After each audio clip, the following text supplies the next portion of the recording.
नमस्कार मित्रों, आज हम सामाजिक, शैक्षणिक, आध्यात्मिक इन विषयों पर बात करना चाहते हैं और हमारे साथ होली होराइजन स्कूल कल्याण के संचालक प्रधानाचार्य, जिन्हें महाराष्ट्र रत्न से भी सम्मानित किया गया था, बीच में काफी विचार वो रखते हैं, उनके कई वीडियोस भी आते हैं। आज हम उनसे इसी पर खुलकर चर्चा करेंगे, आध्यात्मिक बातों पर, सामाजिक और शैक्षणिक, जानेंगे उनसे कुछ विचार और शायद समाज को भी इससे कुछ प्रेरक बातें मिल सके। आइए शुरू करते हैं। रमाकांत तिवारी सर, नमस्कार आपको। आपने समय दिया है इन मुद्दों पर आज बात करने के लिए। अक्सर हम कई बार समाचारों में पढ़ते हैं, देखते हैं, जानते हैं, एक अलग तरीके की अलग समाज में चल रही है। मनुष्य जो है अपनी किसी चीज से प्रसन्न होता है, किसी से नाराज होता है, ईश्वर के पास तरह तरह की चीजों को लेकर जाता है। ईश्वर क्या है? कौन है ईश्वर? क्या मनुष्य इस संसार में रहकर अपने जितने काम कर रहा है, यह सब करते हुए ईश्वर को प्राप्त कर सकता है? आपके क्या विचार हैं इसमें? ऐसा है मनोज जी, ईश्वर क्या है ये जानने से ज्यादा महत्वपूर्ण है कि हम कौन हैं। जैसे आप किसी यात्रा पर जाते हैं तो जहां जाना है वो आप तय तब करते हैं जब ये पता होता है कि कहां से जाना है। अगर किसी व्यक्ति को ये पता ही ना हो कि यात्रा कहां से शुरू करनी है तो मंजिल तो कभी वो कल्पना भी नहीं कर सकता। तो ये सवाल लोग करते जरूर है, भगवान है या नहीं, ईश्वर है, कौन है, कैसे है। ये सवाल एक तरह से सही नहीं है। सवाल ही पहले ये होना चाहिए कि मैं कौन हूं, और जिसको ये उत्तर मिल जाएगा कि मैं कौन हूं, उसे बड़ा आसान है समझा पाना कि ईश्वर क्या है। लेकिन जिसे यही नहीं पता कि मैं कौन, वो इसी तरह के सवाल जैसे भी दुनिया में चल रहे हैं, हजारों साल से आगे भी चलते रहेंगे। हजारों में, लाखों में कुछ लोग ही इस बात को जान पाएंगे। कारण सिर्फ इतना ही है कि जब हमें ये पता ही नहीं कि जाना कहां से, शुरुआत कहां से करनी है, तो हम कदम नहीं उठाएंगे। जैसे आप घर से आज आए होंगे तो पहला कदम आपने उठाया कि मुझे आज क्षितिज से मिलना है तो जा रहा हूं, लेकिन आपने कदम पहले वहां उठाया, बाद में कल्याण में आपका कदम आया। शुरुआत कल्याण से नहीं हो सकती, शुरुआत आपके घर से होगी, आपके घर से होगी, आप जहां हैं वहां से होगी। ठीक ऐसे ही ईश्वर के बारे में जब भी हमें जानना है, स्वयं के बारे में जानना है। दूसरी चीज, एक बात मैंने कुछ विद्वानों से सुनी है, जैसे अभी यहाँ हम लोग कमरे में बैठे हैं, आप मुझे देख रहे हैं, मैं आपको देख रहा हूँ, वस्तुओं को हम देख रहे हैं।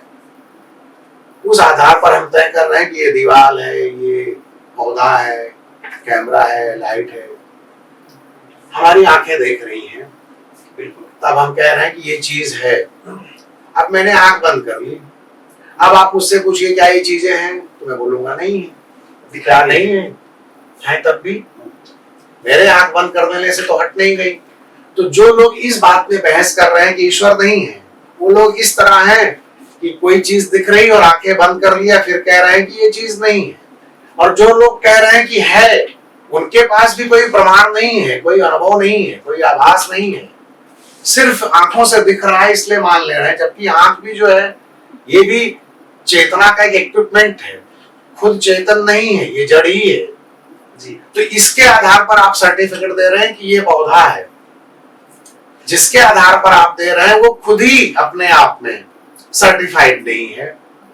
ठीक ऐसे हमारा मन भी है, मन को लेकर भी आज स्थिति ये है कि पहले हम मन को समझते थे कि ये चेतन है, लेकिन अब धीरे धीरे मन भी हम समझने लगे हैं कि ये भी शरीर का एक हिस्सा है, शरीर से अलग नहीं है। पहले हम समझते थे पूरी तरह से शरीर से अलग है, लेकिन अब काफी हद तक कहा जा सकता है, जब से मनोविज्ञान का विकास हुआ है, कि मन भी शरीर का हिस्सा है। और उसका प्रमाण ये है कि हम लोग अब कोई अपराधी है या किसी व्यक्ति की सच बोल रहा है या झूठ बोल रहा है, उसके मन के आधार पर मशीन लगाकर हम पकड़ लेते हैं।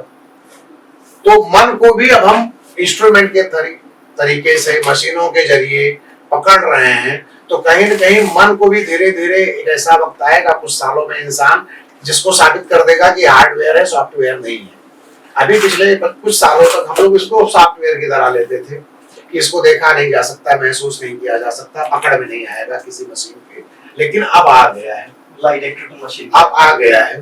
तो ऐसे ही हमें ईश्वर के बारे में अगर जानना है तो स्वयं के बारे में जानना है। और यहाँ पर भी जैसे ईश्वर शब्द का आपने प्रयोग किया, ईश्वर मैं समझता हूँ ईश्वर को हम प्रकृति से जोड़ सकते हैं। जैसे कोई कंपनी होती है तो उसमें एक चौथे ग्रेड पे लोग काम कर रहे हैं, एक बी ग्रेड है, एक ए ग्रेड है, ए ग्रेड के ऊपर भी कोई होता है जिसको आप सिस्टम कहते हैं। जैसे कोई कंपनी बैंक है, बैंक में क्लर्क है, प्यून है, वॉचमैन है, और जो लोग काम कर रहे हैं, मैनेजर वहां पर सबसे बड़ा हेड दिख रहा है, लेकिन वहां पर सबसे बड़ा हेड दिख रहा है कहीं, और उनका जोनल ऑफिसर है, उससे बड़ा कहीं उनका हेड होगा जो पूरे इंडिया का होगा, डायरेक्टर होगा। लेकिन डायरेक्टर किसके अंडर में काम कर रहा है? भारत का जो संविधान है, संविधान ने सिस्टम बनाया है कि इस तरह से भारत में बैंकें रन करेंगी। वो अदृश्य है, वो कोई व्यक्ति नहीं है। ये जो बैंकें चल रही है पूरे देश में, पूरे देश की अर्थव्यवस्था चल रही है, शेयर मार्केट चल रहा है, दिखने में आपको कंप्यूटर दिखेगा, शेयर मार्केट का ऑफिस दिखेगा, एजेंट्स दिखेंगे, खरीदने वाले दिखेंगे, बेचने वाले दिखेंगे, लेकिन जो सिस्टम को क्रिएट कर रहा है वो दिखाई नहीं देगा। लेकिन हर जगह वो है, वो सिस्टम है, इसीलिए वो चल रहा है। जैसे आप यहाँ बैठे, हम लोग स्कूल में बैठे हैं, इस कमरे को आपसे मैं पूछूं तो क्या कहेंगे? आप बोलेंगे एक ऑफिस है। बाहर निकलेंगे तो आप बोलेंगे ये दीवार है, ये बेंच है, ये छत है, ये ग्राउंड है। अब उसमें आपको मैं कहूं कि आप स्कूल कहाँ है, उस पर ऐसे उंगली लगाएगी, आप उंगली नहीं लगा सकते। ये सारा कुछ जो कुछ दिख रहा है सब स्कूल ही है। इस सब को मिलकर जो है वो स्कूल है, और सब में जो कॉमन है वो स्कूल है। ऐसे ही संसार की जितनी ऊर्जा है, जहां भी चेतना है, वो ईश्वर है या भगवान है, आप उसे जिस शब्द में कहें। वैसे ज्यादातर जो विद्वान लोग हैं ईश्वर को प्रकृति का मैनेजर मानते हैं। ईश्वर शब्द जो है, जिस ईश्वर की बात हम करते हैं, भगवान की, उसका परिचायक नहीं है। एक तरह से प्रकृति जो है उसका परिचायक है, जो जिसकी हम जड़ की बात कर रहे हैं, उस जड़ का ये सुप्रीमो है। लेकिन जो उसके भीतर चेतना है, उसके सुप्रीमो को हम भगवान शब्द से कहते हैं। जबकि भगवान शब्द भी ठीक नहीं है, इसलिए कि वो परिभाषा नहीं कर सकते उसकी। जैसे कबीर तुलसीदास जी ने रामचरितमानस में लिखा है कि वो बिना पैर के चलता है, बिना कान के सुनता है, बिना आंख के देखता है। सारा लक्षण बता रहे हैं शरीर का, लेकिन अंत में क्या कह दे रहे हैं कि ये सब उसके पास नहीं है।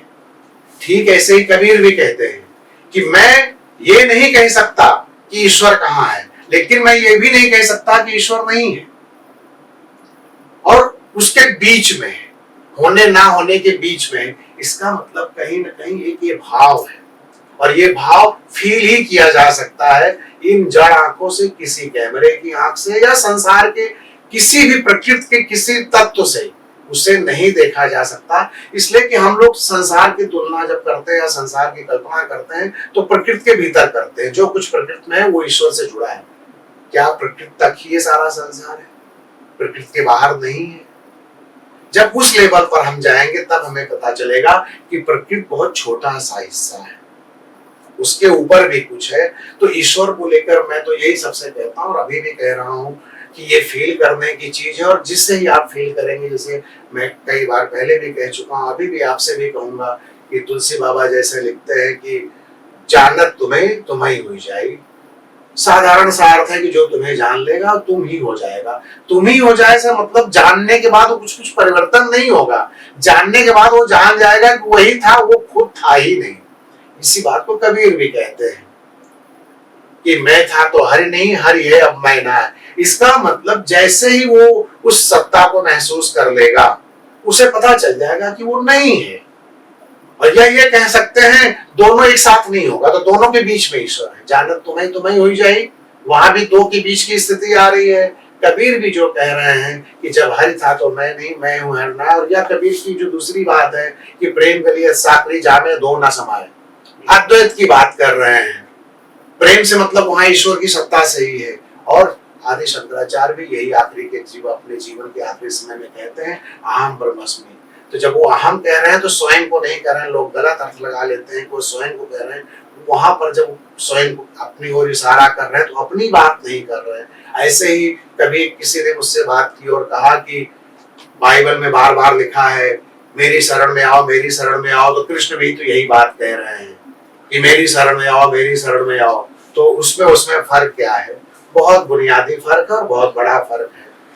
बाइबल में जो लिखा है वहां सच में वो कह रहे हैं कि ईश्वर का लोक है, वहां तुम्हें ले चलूंगा, तुम मेरे साथ आओ। कृष्ण अर्जुन से ये नहीं कह रहे हैं कि द्वारकाधीश के शरण में आओ, मैं तुम्हें गुजरात ले चलूंगा। ऐसी कोई बात नहीं है।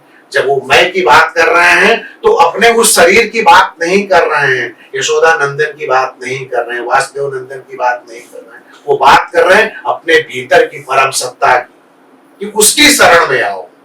तो ये बेसिक फर्क है। तो जो भगवत गीता में एक तरह से उन्होंने इशारा कर दिया है, और अध्यात्म की बातों को कभी भी मुझे लगता है स्पष्ट रूप से नहीं समझाया जा सकता, और जो चीज स्पष्ट समझाई जा सके वो अध्यात्म नहीं हो सकता। अध्यात्म में हर चीज इशारा ही किया जा सकता है। कृष्ण भी भगवत गीता में इशारा करते हैं, बाइबल में कहीं कहीं जीसस भी इशारा कर रहे हैं, नानक भी इशारा कर रहे हैं, आदि शंकराचार्य भी इशारा कर रहे हैं, इसलिए कि ये सब चीजें चेतना की हैं, जड़ से इनका ज्यादा संबंध नहीं है। तो स्पष्ट प्रमाण हम जड़ चीजों का दे सकते हैं, चेतना का नहीं दे सकते। गीता में भी है साकार स्वरूप और निराकार स्वरूप। आप किस पर ज्यादा बल देंगे? दोनों के बीच में, हर जगह अलग अलग आकृतियां हैं, दोनों के बीच में।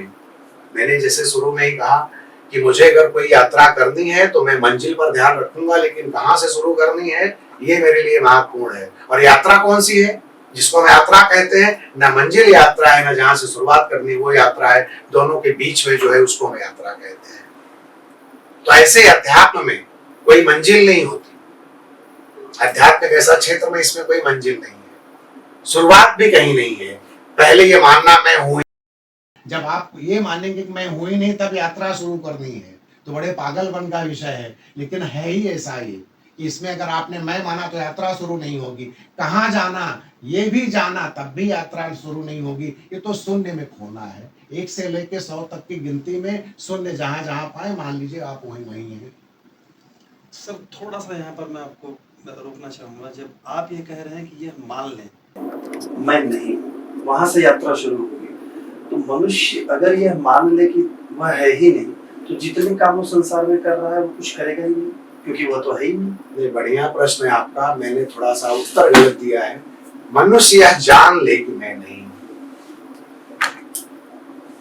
मानता है तो कहीं ना कहीं फिर कभी वो फिर पलटी खा जाएगा। अध्यात्म को इसीलिए मैं समझता हूँ आजकल लोग मान रहे हैं, धर्म को भी लोग मान रहे हैं। धर्म और अध्यात्म अलग अलग शब्द नहीं है, एक ही चीज है। धर्म और अध्यात्म मानने की बात नहीं, जानने की चीज है। जान लें कि मैं कौन हूं, जैसे हमने शुरुआत की थी जानने से। जब जान लेंगे तो मानने से आप मुक्त हो जाएंगे। और जब तक मानते रहेंगे किसी के कहने से, किसी पुस्तक से, किसी गुरु के कहने से, परंपराओं से, लोक धर्म से, पूर्वजों के कहने से, किसी ऋषि के कहने से, जब तक आप मानते रहेंगे जीवन में संभावना है कि जो आप मान रहे हैं कोई और आकर कुछ और बता देगा तो आप बदल जाएंगे। लेकिन जिस दिन आप जान लेंगे किसी की जरूरत नहीं होगी, फिर वही जो मैंने थोड़ी देर पहले कहा कि जानत तुम्हें तुम्हें हो जाए, तब वो किसी और को खोजेगा नहीं, उसको जरूरत नहीं है। तो धर्म जो है जानने का विषय है, मानना नहीं। गलती यही हो रही है कि हर व्यक्ति, और सिर्फ अपने यहाँ नहीं, भारत में नहीं, पूरी दुनिया में जितने लोग अपने आप को धार्मिक कहते हैं उसमें से अधिकांश लोग जानते नहीं है, मानते हैं। और मानी हुई चीज बदल जाएगी, और मानने में जबरदस्ती होती है कि मैं मान रहा हूं तो तुम भी मानो। इसी आधार पर धर्म और धर्म के बीच हिंसा हो रही है, विवाद हो रहे हैं, संघर्ष हो रहा है, बड़े बड़े युद्ध हुए, विश्व युद्ध तक के भी कारण में कहीं ना कहीं ये चीजें आई हैं। हमारे यहाँ भी बड़े बड़े युद्ध हुए हैं, उसमें मानने को लेकर ही हुआ है। जिस दिन दोनों व्यक्ति जान लें, दो जानने वाले आपस में युद्ध नहीं कर सकते सिवाय प्रेम के। दो मानने वाले निश्चित ही है कि आज नहीं तो कल युद्ध ही करेंगे। तो मानने से ज्यादा जरूरी है जानना, और जानने की शुरुआत फिर में आ जाएगी बात, स्वयं से ही शुरू करना होगा। जानने के लिए क्या करना होगा? आत्मचिंतन करना होगा। और हमारे यहाँ तो बहुत अच्छी परंपरा है, वेदों की तरफ जाना होगा। उपनिषद में ऋषियों की जो बातें हैं उनको करना होगा। और सबसे बड़ी बात, हमारे पास जो गीता है एक ऐसी धरोहर है कि हमें और कहीं जाने की जरूरत नहीं है। एक पुस्तक, उसके कुछ श्लोक पूरे जीवन के लिए पर्याप्त है। बहुत जगह हम लोग अनायास दौड़ रहे हैं। ठीक वैसे ही मैं अक्सर मंदिरों में जाता हूँ, बहुत सारे लोगों को देखता हूँ, पहले मैं भी ऐसा करता था, अब नहीं करता, कि हम जाते थे, गर्भगृह में एक मुख्य मूर्ति होती है, उसका दर्शन कर लेने के बाद भी छोटी छोटी मूर्तियों में हम जाकर दर्शन करते हैं कि ये भगवान नाराज ना हो जाए, ये भगवान रह गए, ये देवी आज भी लोग मंदिरों में ये देवी रह गई हैं। ऐसे ही सागर के किनारे जब आप चले गए और सागर को आपने देख लिया और अभी भी आपका नदियों में इंटरेस्ट बना है, इसका मतलब आपने सागर को जाना है। जैसे ही सागर को जान जाएंगे कि सारा संसार की सारी नदियां इसमें समाहित है, आप मुक्त हो जाएंगे छोटी छोटी नदियों से। लेकिन जब तक सागर के पास खड़े होकर भी, सागर में खड़े होकर भी सागर को नहीं जान पाएंगे, बाहर आकर नदियों के चक्कर में चक्कर लगाएंगे। तो इसलिए एक ही तरीका है, भगवत गीता हमारे पास, इससे अच्छा संसार में किसी के पास नहीं है। और भगवत गीता कोई धार्मिक पुस्तक नहीं है, भगवत गीता हर व्यक्ति के लिए है। और भगवत गीता के बारे में तो एक व्यक्ति थे भारत में, हुए हैं बहुत पहले, बड़े क्रांतिकारी संत, उनको कोई संत कहता, उनके फॉलोअर उनको भगवान भी कहते हैं, ओशो। वो तो खुले आम कहते थे कि भगवत गीता मनोविज्ञान की संसार की पहली प्रमाणिक पुस्तक है। वो उसको आध्यात्मिक किताब ही नहीं कहते, वो मनोविज्ञान कहते हैं। और ये कहते हैं कृष्ण से बड़ा कोई मनोवैज्ञानिक नहीं। एक वो पक्ष है।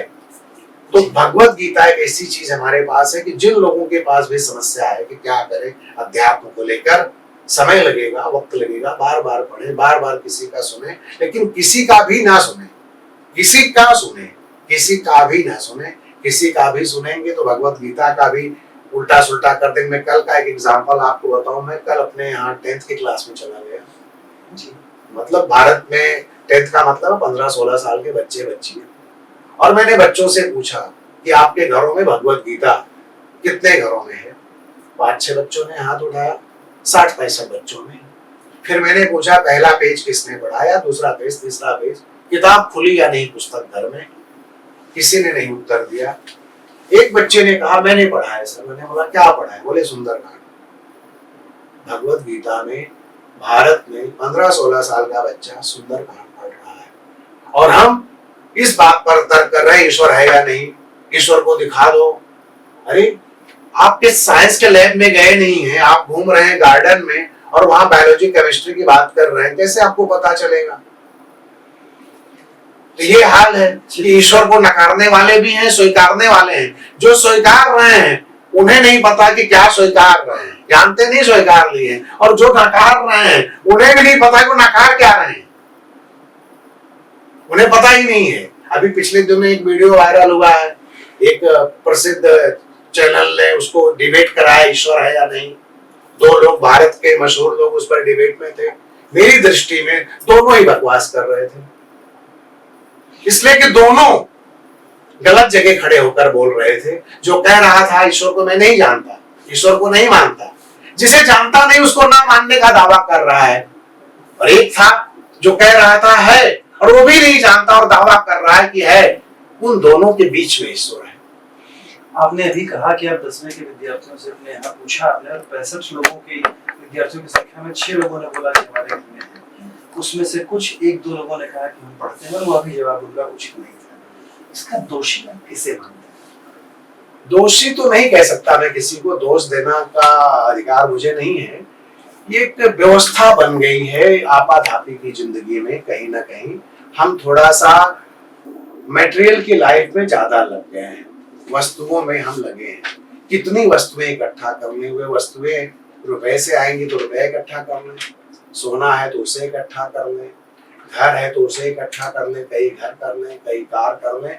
घूम फिरकर हमारी जो सोच है 24 घंटे, या कि बच्चा जब अभी हमारे कल्याण में एक आदमी है, वो मैं देख रहा हूँ IAS के बैच चला रहे हैं 5वीं छठी के बच्चों को, सोशल मीडिया पर देखता हूँ। मैं उस पर ज्यादा अभी चर्चा नहीं करूंगा, इसलिए विचार करूंगा तब बात करूंगा। लेकिन एक चीज मुझे अभी समझ में आ रही है कि जो बच्चा अभी 10th नहीं किया है उसके दिमाग में ये डाल देना कि तुम्हें IAS बनना है, ये मुझे उचित नहीं लगता किसी एंगल से। ऐसे ही नगरों में, गांवों में जो माता पिता अपने बच्चों को शिक्षा दे रहे हैं, उनका उद्देश्य ये है ही नहीं कि बच्चे को शिक्षित करना है। उनका उद्देश्य तय होता है कि इसको सीए बनना है, इसको इंजीनियर बनना है, इसको आईआईटी करनी है, और इसका पैकेज क्या होगा। पैकेज की चर्चा बच्चा 5वीं 6वीं पढ़ता है तब से जानने लगता है। तो उसके सारे जीवन में लगता है कि जो भी मटेरियल दुनिया में है, वस्तुएं हैं अलग अलग तरह की, उनको मैं इकट्ठा कर लूंगा तो सुखी हो जाऊंगा, आनंदित हो जाऊंगा। तो हर व्यक्ति इसी दौड़ में लगा है। कोई पद पाने की दौड़ में लगा है, कोई प्रतिष्ठा पाने की, कोई कार की दौड़ में लगा है, कोई बड़े ऑफिस में, कोई देश में दौड़ रहा है, कोई विदेश तक भाग के दौड़ के जा रहा है, कोई अमेरिका पहुंच जा रहा है। दौड़ एक ही है कि वस्तुएं मिल जाएं, कोई पोस्ट मिल जाए तो मुझे सुकून मिल जाएगा। अब और वो लोग जिनकी दौड़ देख रहा है, वो लोग जब वहां पहुंचते हैं तब उन्हें पता चलता है इसमें तो कुछ रस है नहीं, तब वो अध्यात्म की तरफ आते हैं। तो इतना समय बर्बाद करने से अच्छा है कि शुरुआत से ही अगर माता पिता जो अपनी परेशानी है बताएं अपने बच्चे से। जैसे आप अगर किसी मल्टीनेशनल कंपनी में काम करते हैं और आपको अच्छी सैलरी मिल रही है, फिर भी तनाव है, तो अपने बच्चों से अपना तनाव भी शेयर करें कि बेटा मुझे ये सारी चीजें मिल रही है, लेकिन किन शर्तों पर मिल रही है, और मेरा जो आनंद है, मेरा जो सुख है कहाँ खो गया है। तो जब ये उसे बताएंगे तब उसको थोड़ा सा ये चिंतन करने का मौका मिलेगा कि क्या मुझे सच में पिताजी की जैसा बनना है, तब वो विचार करेगा। लेकिन आप उसको ट्रेनिंग कैसे दे रहे हैं, मैं देख रहा हूँ आजकल डॉक्टर के बच्चे सब डॉक्टर हो रहे हैं, सीए के बच्चे सीए हो रहे हैं, वकील के बच्चे वकील हो रहे हैं, कोई बैंक में है उसके बच्चे बैंक में जा रहे हैं, टीचर के बच्चे तो टीचर फिलहाल अब नहीं हो रहे हैं देश में, हमारे उसकी हालत बड़ी खराब है। टीचर अपने बच्चों को टीचर नहीं बनाना चाहता, ये भी चिंता का विषय है। पर टीचर बनना तो समाज को नई दिशा देने का काम बिल्कुल है, बिल्कुल है। लेकिन हमारे देश में जो टीचर को सैलरी मिलती है प्राइवेट स्कूलों में, जो व्यवस्था है, टीचर से जिस तरह काम लिया जाता है, उस हिसाब से अब कोई टीचर बनना नहीं चाहता। तो ये भी चिंता का विषय है कि जब कोई टीचर नहीं बनना चाहता जिस देश में, उस देश का एजुकेशन कितना अच्छा होगा। हालत ये है, मैं प्रैक्टिकल बात कर रहा हूँ, अपवाद तो हर चीज के होते हैं। तो जो बच्चे अच्छे हैं पहले मेडिकल में जाते हैं, बचे हुए इंजीनियरिंग में जाते हैं, उससे बचे हुए कॉमर्स में जाते हैं, उससे बचे हुए कुछ और जॉब में जाते हैं, जो कुछ नहीं कर पाते वो बीएड डीएड में जाते हैं। कोई मेरी बात को बुरा नहीं माने, सच्चाई यही है। अपवाद की मैं बात नहीं कर रहा हूँ, 100% की बात भी नहीं कर रहा हूँ। आप किसी डीएड बीएड कॉलेज में चले जाइए, वहां जो टीचर इस समय बन रहे हैं उनकी रैंकिंग देख लीजिए, कितना बढ़िया पढ़ने में है वो। जो कुछ नहीं कर पा रहा है वो टीचर बन रहा है। तो क्या यह माना जाए कि आगे चलकर शिक्षकों का अकाल हो सकता है अगर लोग शिक्षकों का अकाल नहीं होगा, आबादी बहुत बड़ी है हमारी, क्वालिटी बहुत खराब हो जाएगी और अभी भी हो गई है। इस क्वालिटी को, इस गुणवत्ता को अच्छा रखने के लिए, इसके मानक बढ़ाने के लिए सरकार की तरफ से क्या किया जाना चाहिए? सीधी सी बात है, शिक्षकों की जीवन में जो खुशहाली और विभाग में है, दूसरी जगह जॉब करके लोगों को जो मिल रहा है वो टीचर को भी मिलना चाहिए, और सिर्फ सरकारी नौकरी में नहीं मिलना चाहिए। जो प्राइवेट स्कूल है वहां भी ऐसी कुछ व्यवस्था बने कि उनको भी कुछ मिले, तब वो करेंगे। इसलिए कि घुमा फिराकर टीचर भी, जैसे मैंने कहा, सारे लोग कहीं ना कहीं रोजगार दिमाग में रखकर ही हर पेशे में जा रहे हैं। तो कोई शिक्षक भी बनता है तो पहले सैलरी दिमाग में उसके भी होती है, सिर्फ पढ़ाने के लिए कोई पढ़ाने नहीं जा रहा है। तो अगर उसको, दुनिया के कई ऐसे देश हैं जहां पर टीचर को सैलरी मोटी तो नहीं मिलती, लेकिन उनकी सारी जिम्मेदारी सरकार लेती है, उनके रहन सहन, खान पान की, उनके बच्चों की पढ़ाई की, उनके मेडिकल की। मैं तो कहता हूँ ये हो जाए, ये सबसे अच्छा है टीचर के लिए। और उसका एक उदाहरण ये भी है कि हम जो अपने पौराणिक कथाओं में जाते हैं, इतिहास तो नहीं है, पौराणिक कथाएं, वहां शिक्षकों को आर्थिक स्थिति अच्छी नहीं है, लेकिन उनकी सामाजिक हैसियत राजा से ज्यादा है। बिल्कुल, हमने देखा है, उनका सम्मान एक राजा से ज्यादा है। तो उस वजह से भी अच्छे शिक्षक लोग बनना चाहते थे। आज ना सामाजिक हैसियत है ना आर्थिक हैसियत है, तो कोई क्यों बनना चाहेगा। कल्याण जैसे शहर में, थाना जैसे शहर में डीएड बीएड कॉलेज बंद हो रहे हैं, बीए तो कोई करना ही नहीं चाहता। अब सारे लोग सिर्फ टेक्नोलॉजी पढ़ रहे हैं, साइंस और भूगोल नहीं पढ़ेंगे, नैतिक शिक्षा नहीं पढ़ेंगे, तो कहां से इनके अंदर संवेदना जागृत होगी, सही गलत का निर्णय कैसे लेंगे। मशीन के बीच में है, मशीन की पढ़ाई कर रहे हैं और मशीन जैसे हो जाएगी। संवेदना शब्द आपने अभी बोला तो मुझे ध्यान में आया कि आपसे इस पर भी चर्चा की जाए। अक्सर हम ये देखते हैं, पढ़ते हैं, समाचारों में भी सुनने को मिलता है, यह विद्यार्थी डिप्रेशन में चला गया, उसके मार्क्स कम आए, कई बार अपने माता पिता से भी खुल के नहीं बात कर पाता, कई लोग अपनी जीवन का अंत कर देते हैं, कई लोग डिप्रेशन में आकर घर छोड़कर चले जाते हैं उनके मार्क्स कम होने की वजह से। कई विद्यार्थी ऐसे हैं जो बहुत ऊंचे पद को प्राप्त तो कर लेते हैं, काफी अच्छी रैंकिंग उनकी आ जाती है, आज रैंकिंग सिस्टम चल पड़ा है, उसके बाद भी उनमें सामाजिकता का अभाव है। अपने पिता से भी वरिष्ठ उम्र के लोगों को अपने सामने खड़े देखकर वो उन्हें ऑफर नहीं करना चाहते कि अंकल आप बैठ जाइए, हम उठ जाते हैं। या अपने से वरिष्ठ लोगों के सामने ही अगर आप अपनी किसी महिला मित्र के साथ हो तो भी आप एक तरह से देखा जाए तो अनौपचारिक स्थिति में खड़े हैं, पर आपको जरा भी फील नहीं होता कि मेरे सामने का व्यक्ति मेरे पिता की उम्र का है, मेरी माँ की उम्र का है, इनके सामने मुझे कम से कम अपनी महिला मित्र के साथ उस तरह नहीं उपस्थित होना चाहिए जिससे देखने में अच्छा न लगे।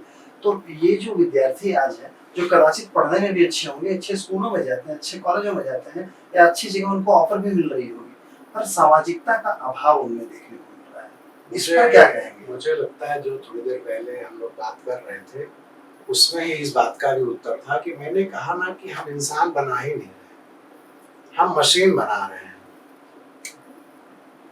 बच्चे को 5वीं से IAS बनाने की प्लानिंग चल रही है, कोई माता पिता उसे CA बनाने की प्लानिंग में है, उसे इंसान बनाने की कोशिश कौन कर रहा है।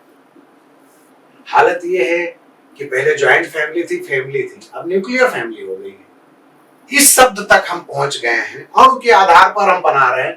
मुझे तो डर लगता है 1000 साल बाद व्यक्ति अपने शरीर को भी अलग अलग ना बांट ले कि इस हाथ से मुझे कुछ लेना देना नहीं, इसको निकलवा देता हूँ, इस काम का कोई ज्यादा बिल्कुल हो सकता है, बिल्कुल हो सकता है। अपने माँ बाप को अपने से अलग करना, अपना हाथ निकालना ही है। अपनी पत्नी को अपने जीवन से अलग करना, हाथ निकालना ही है। कोई पिता अपने पुत्र को जीवन से निकाल दे रहा है, पैर निकालना ही है। कोई पुत्र अपनी माता को जीवन से निकाल दे रहा है, वो भी अपनी आंखें निकाल रहा है। बातें तो ऐसी है। जब इस लेवल पर हम सोचेंगे कि माता पिता है कौन हमारे, हमारा शरीर कहाँ से आया। जैसे मेरा ये 5 फुट 10 इंच का शरीर, एक एक रोया जो न्यूक्लियर बात हो रही है, एक एक अणु मेरा मेरे माता पिता से मिला है। ये भाव अगर मेरे मन में है तो मैं उस शरीर का अपमान नहीं करूंगा जिससे ये शरीर मिला है, उसका मान भी करूंगा। ऋण भी है, जैसे हमारे यहाँ तो जो ऋण है, कई ऋण बताए गए, उसमें तो मातृ पितृ ऋण बताया गया है। आज इस शब्द को भी लोग नहीं जानते। बैंक का लोन तो चुका देते हैं। पत्नी जीवन में आती है, जैसे ही जीवन में पत्नी आई उसको लाइफ पार्टनर, और एक फैशन आजकल चला है माई लाइफ लाइन। अरे तुम्हारी जिंदगी में 25 साल जब तुम तब तुम्हारी शादी हुई, लाइफ लाइन 25 साल बाद आई। 25 साल के पहले कौन थी लाइफ लाइन? मम्मी थी ना, पापा थे ना, बहन थी ना, भाई थे ना, उनको तो कभी तुमने नहीं कहा। तो इसको हमने स्वीकारा कैसे पहली बार? क्यों स्वीकारा? एक कोई बाइक खरीद रहा है, कोई कार खरीद रहा है, my new family member social media पर डाल रहा है। आपने मशीनों को फैमिली मेंबर कह दिया, मामा को घर से बाहर कर दिया, फूफा जी बाहर हो गए, जीजा बाहर हो गए, वो फैमिली मेंबर नहीं है। फैमिली मेंबर कौन है? कार, बाइक, फ्रिज, टीवी, महंगी कारें। तो हम इस चीज को जब रोकेंगे नहीं, हमारा बच्चा देख रहा है कि पापा घर में कार लाए, बोले माय नहीं फैमिली मेंबर, और पापा छोटे भाई से बात की, वे 1 साल से मिले नहीं है, तो बच्चा क्या करेगा? कैसे अपने पिता की सेवा करेगा? कैसे पिताजी के प्रति रिस्पेक्ट करेगा? बिल्कुल नहीं करेगा, और करना भी नहीं चाहिए। सामाजिक नैतिकता से आज की युवा पीढ़ी को अगर बचाना है ताकि उसका सम्मान कर पाए और नीचे न गिरे, जो भारत विश्व गुरु बनने की राह पर अग्रसर है, अगर वहां सामाजिकता का पतन हो रहा है, नैतिक मूल्यों का पतन हो रहा है, इसे रोका जाना बहुत जरूरी है। इसके लिए क्या कदम उठाए जाने चाहिए? देखिए मनोज जी, एक बात तो आप मान लीजिए कि नैतिक पतन की जो बात कर रहे हैं, नैतिकता क्या है पहले ये जानना होगा। नैतिकता बदलती रहती है समय के साथ। मेरे जहां तक मैं समझ पाता हूँ, मुझे लगता है हर वो कार्य जिसको बहुसंख्यक लोग कर सके और किसी को तकलीफ ना हो, नैतिक कार्य कहलाता है। ऐसा कोई कार्य जो मैं करूं और किसी को तकलीफ हो या ज्यादा लोगों को तकलीफ हो, अनैतिक है। नैतिक अनैतिक की कोई परिभाषा नहीं है। एक साधारण सी परिभाषा बना ली जाती है कि जिस काम से ज्यादा लोगों का भला हो वो नैतिक कार्य है, जिस कार्य से लोगों का नुकसान हो अनैतिक है। अनैतिक ऐसे का जैसे जैसे समाज में कोई गुंडा है, उसकी हम नकल नहीं कर सकते, अनैतिक कार्य कह देते हैं, इसलिए कि सारे गुंडों हो गए, समाज कैसे चलेगा? कोई अच्छा आदमी लोगों को ज्ञान देता है, लोगों की भलाई करता है, उसको नैतिक कार्य करने होते हैं। लेकिन ये समय के साथ बदलता रहता है। जैसे जैसे आर्थिक स्थिति व्यक्ति की बदलेगी, और आर्थिक स्थिति विज्ञान पर आधारित अब हो गई है। अब सारा संसार ही, अभी नहीं पहले से भी विज्ञान पर आधारित है। जो आप कह रहे हैं कि बच्चे नहीं सुन रहे हैं, क्या किया जाए, नैतिक पतन हो रहा है। नैतिक पतन को उस तरह से नहीं रोका जा सकता जैसा आप चाह रहे हैं, ना पीछे लौटाया जा सकता है, ना जहां है वहां रोका जा सकता है। इसमें थोड़ा सा चेंज लाया जा सकता है। बस थोड़ा सा चेंज क्या लाया जा सकता है कि वो माता पिता का पैर भले ना दबाए, लेकिन घर से ना निकाल दे। अब इस जमाने में ये सोचना कि माता पिता का पैर हर पुत्र दबाएगा, ये व्यवहारिक बात नहीं रह गई है।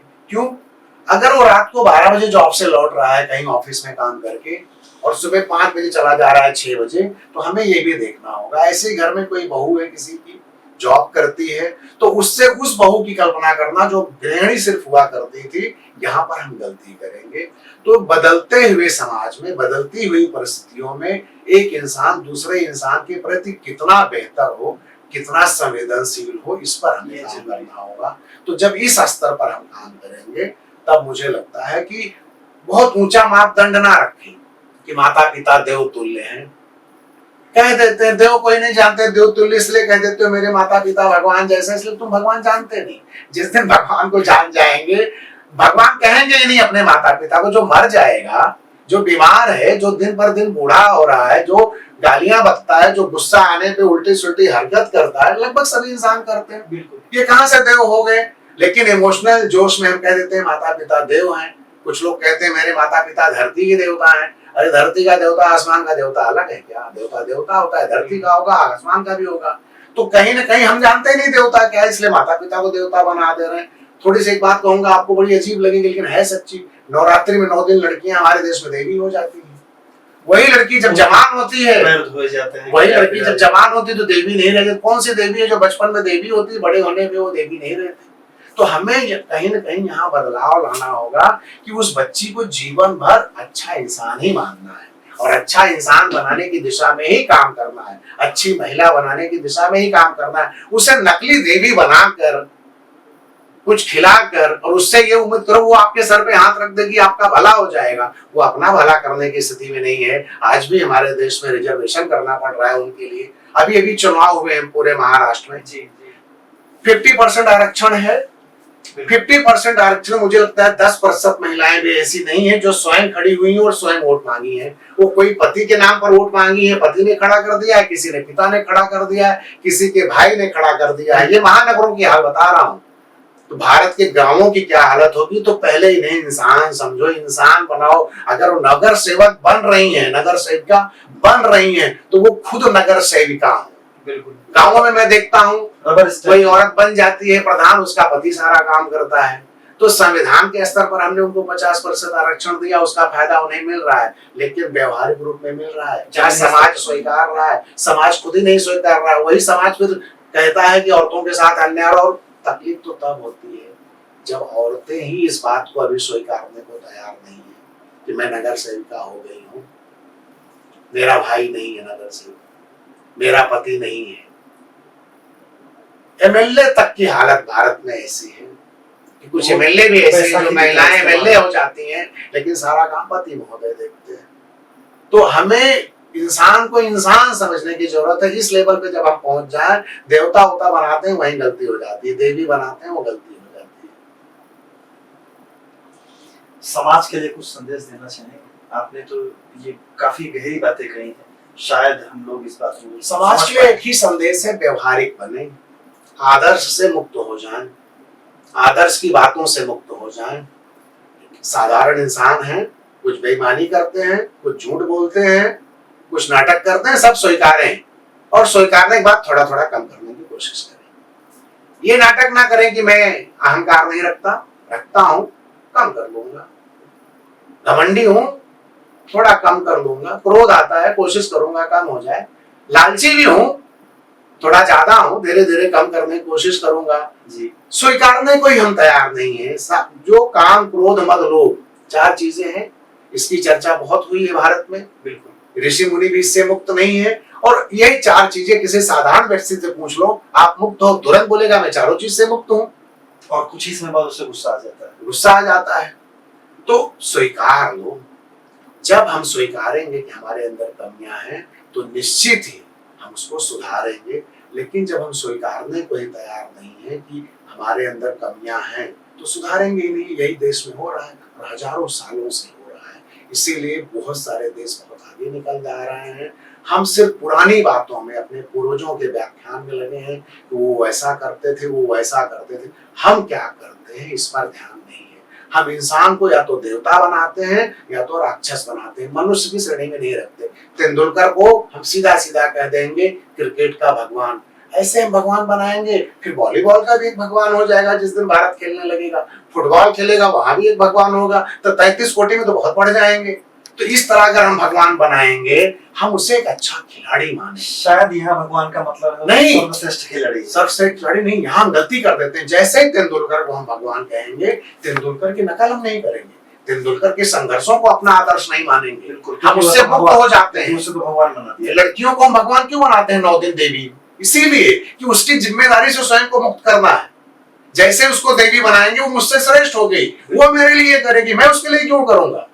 मुक्त होने का आसान तरीका है उसको धोखा देने का। इसीलिए हम अपने जो आदर्श हैं, जिनकी हमें नकल करनी चाहिए, जिनकी कॉपी करनी चाहिए, चाहे राम हो, चाहे कृष्ण हो, चाहे बुद्ध हो, चाहे महावीर हो, चाहे नानक हो जी, या हमारे कोई पूर्वज हो, तो उनको भगवान बना दो। फिर उनके जैसा करने की जरूरत नहीं है और कह दो वो तो भगवान थे, महान थे, कर दिए, मैं तो साधारण आदमी, मैं नहीं कर सकता। ये बचने का तरीका है। हमें कहीं ना कहीं उनकी कॉपी ही करने ही है और उसी से हमें मुक्ति मिलेगी। कृष्ण की मूर्ति की पूजा करने से कुछ नहीं मिलेगा। कृष्ण की बातों पर चलना होगा, राम की बातों पर चलना होगा। 100% ना रहे सही, 1%, और मैं तो कहता हूँ 1% भी ना हो, 0 ही रहे, कोशिश तो हो। बिल्कुल, मैं तो कोशिश की बात करता हूँ हर फील्ड में। इंसान सफलता असफलता दुनिया में कुछ होती नहीं। आप असफलता को भी बिना सफलता के लिख नहीं सकते। इसका मतलब असफलता और सफलता शब्द भ्रम है। रियल में न कोई सफलता है, न कोई असफलता है। कोशिश ही सफलता है। कोशिश कर रहे हैं, यही सफलता। और जैसे मैंने कहा, जीवन क्या है? हम पैदा हुए, वो जीवन नहीं है। जिस दिन मरे, वो भी जीवन नहीं है। पैदा होने और मरने के बीच में जो घटा, यही जीवन है। तो किसी चीज के लिए हमने जो कोशिश की, वो सफलता है। जो मिला, वो सफलता नहीं है। जो नहीं मिला, वो असफलता नहीं है। जो किया, सिर्फ प्रयास, कोशिश, वही सफलता है। तो वो कब होगी? जब हम आपको साधारण मान लें। भगवान जिनको हम सिर्फ भगवान कहकर कैलेंडर में, मूर्तियों में टांग दे रहे हैं, उनके पद चिन्हों पे 100% ना सही, मैंने कहा कि 1% भी ना चल पाए, कोई बात, कोशिश तो करें। कोशिश करते तो आप देखें, वो कोशिश ही जीवन है, वही आनंद है। धन्यवाद मित्रों, आज रमाकांत सर से हमारे इस विषय पर काफी बातचीत हुई। उम्मीद है आप लोगों को यह अच्छा लगेगा, काफी कुछ सीखने को मिलेगा। शेष अगले अंक में फिर मुलाकात होगी। धन्यवाद सर।